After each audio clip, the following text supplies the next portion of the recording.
Good morning. Latest update और good news ये है कि उत्तर प्रदेश में आने जाने के लिए आज 1 जून से किसी पास की कोई ज़रूरत नहीं है। उत्तर प्रदेश में आने जाने के लिए किसी तरह के कोई पास की ज़रूरत नहीं है। साथ ही साथ रोडवेज बसें, टैक्सी, ऑटो, ई रिक्शा सभी पब्लिक ट्रांसपोर्ट चालू कर दिए गए हैं। जैसा कि आप जानते हैं, लॉकडाउन 4 ख़त्म हो चुका है और लॉकडाउन 5 के स्थान पर अनलॉक 1 शुरू कर दिया गया है। यानी धीरे धीरे सभी गतिविधियों को चालू किया जा रहा है। तो आइए देखते हैं इस संबंध में लेटेस्ट अपडेट, पूरी जानकारी विस्तार से।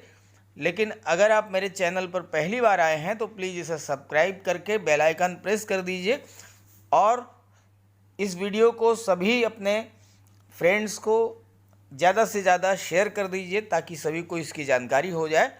तो चलिए वीडियो शुरू करते हैं। तो ये है लेटेस्ट अपडेट, नवीनतम जानकारी 1 जून 2020 6:26 AM। कोरोना वायरस के कहर के चलते पूरे देश में लगा लॉकडाउन अब ख़त्म हो चुका है। लॉकडाउन का चौथा चरण 31 मई को ख़त्म हो चुका है और आज 1 जून से अनलॉक 1 शुरू होने जा रहा है, जिसमें कंटेनमेंट जोन्स को छोड़कर बाकी पूरे देश में काफ़ी हद तक छूट दी गई है। अनलॉक 1 में केवल कंटेनमेंट जोन में ही प्रतिबंध है, केवल और केवल कंटेनमेंट जोन में ही प्रतिबंध है। बाकी पूरे देश में छूट दे दी गई है और ये अनलॉक 1 30 जून तक जारी रहेगा। इसी बीच उत्तर प्रदेश सरकार ने अनलॉक 1 के संबंध में दिशा निर्देश रविवार को जारी कर दिए हैं। इसके संबंध में मैंने एक वीडियो अपलोड कर दिया है, आप मेरे चैनल पर उसको देख सकते हैं। पूरा विस्तार से मैंने उसमें बताया है कि उत्तर प्रदेश सरकार ने गाइडलाइंस क्या क्या जारी की हैं, जिसमें प्रदेश के भीतर और बाहर लोगों के आवागमन पर पाबंदी हटाई जा रही है। मतलब उत्तर प्रदेश के भीतर और बाहर कहीं भी आप अब जा सकते हैं, आ सकते हैं, कोई पाबंदी नहीं रहेगी। कहीं आने जाने के लिए अब पास और परमिट की ज़रूरत नहीं पड़ेगी। हालांकि गाज़ियाबाद और नोएडा की दिल्ली से लगी सीमा जो है सील रहेगी। इसके अलावा बाकी आप पूरे उत्तर प्रदेश में कहीं पर भी जो है किसी भी ज़िले में एक ज़िले से दूसरे ज़िले को आप आ सकते हैं, जा सकते हैं। उसके लिए किसी तरह की कोई पास की ज़रूरत नहीं पड़ेगी, किसी तरह की कोई परमिट की ज़रूरत नहीं पड़ेगी। और साथ ही साथ ट्रांसपोर्ट जो साधन हैं, पब्लिक ट्रांसपोर्ट जो हैं वो पूरी तरह से खोल दिए गए हैं। उत्तर प्रदेश में आज से सभी बस और टैक्सी सेवाएं शुरू हो जाएंगी। तो ये तो बात हो गई 4 व्हीलर्स की। अब बात कर लेते हैं 2 व्हीलर्स की, उसके लिए क्या गाइडलाइंस हैं। तो अब बात कर लेते हैं 2 व्हीलर्स की।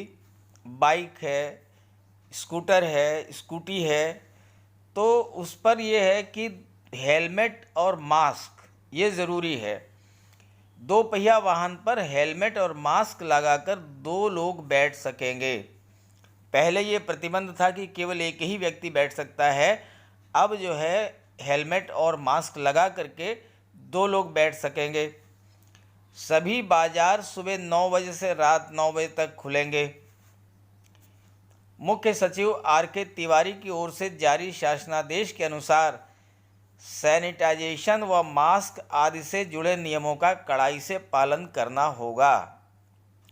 सबसे महत्वपूर्ण 3 चीज़ें हैं: सैनिटाइजेशन यानी सफाई, मास्क का प्रयोग और सोशल डिस्टेंसिंग।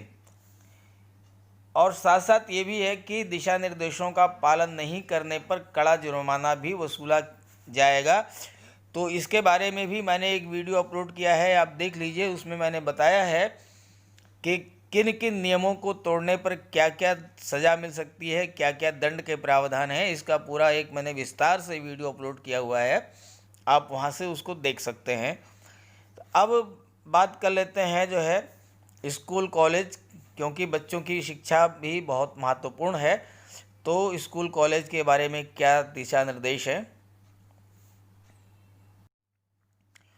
तो स्कूल कॉलेज की बात अगर करें तो 30 जून तक स्कूल कॉलेज जो है बंद रहेंगे, यानी अनलॉक 1 के दौरान स्कूल कॉलेज जो है नहीं खुलेंगे।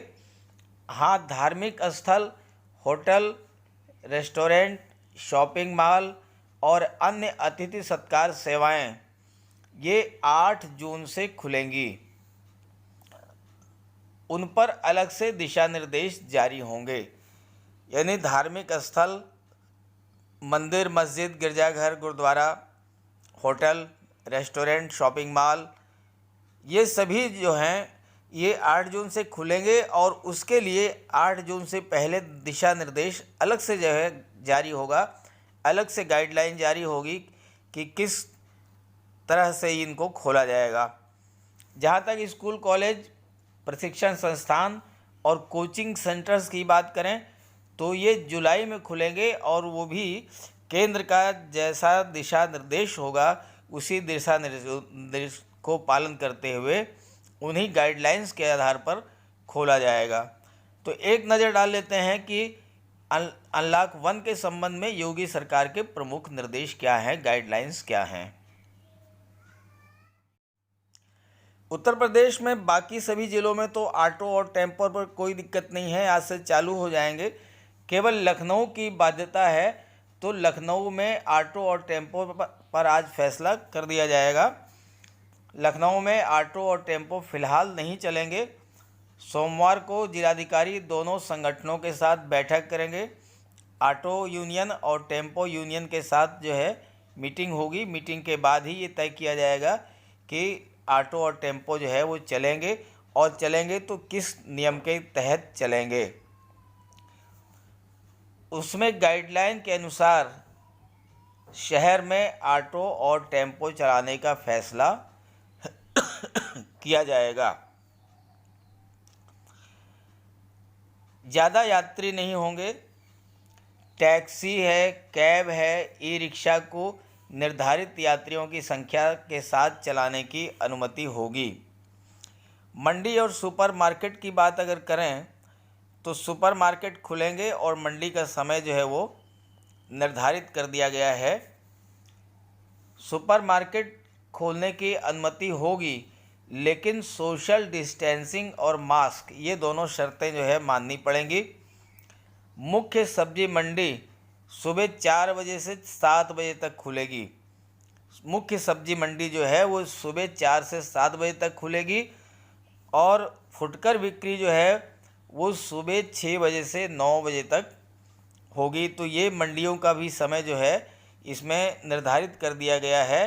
और दूसरी बात ये है कि खुले स्थानों पर जो है मंडियां लगेंगी।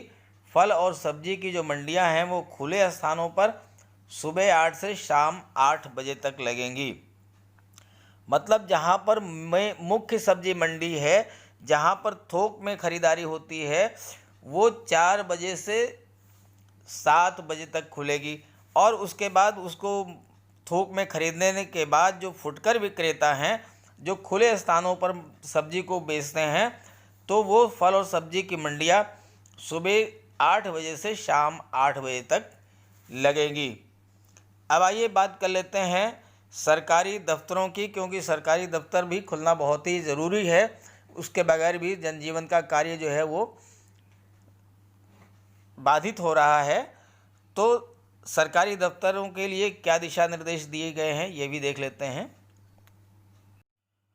अगर बात करें सरकारी दफ्तरों की, तो सरकारी दफ्तरों में 100% उपस्थिति होगी, यानी सभी कर्मचारी जो हैं वो सोमवार से आज से उपस्थित रहेंगे अपने अपने कार्यालयों में, ऑफिसेज में। सरकारी दफ्तर 100% उपस्थिति के साथ 3 पालियों में खोले जाएंगे, 3 शिफ्टों में खुलेंगे। पहली पाली सुबह 9 बजे से शाम 5 बजे तक होगी, दूसरी सुबह 10 से शाम 6 बजे तक, और तीसरी सुबह 11 से शाम 7 बजे तक होगी। तो 3 शिफ्टों में सरकारी दफ्तरों में काम होगा।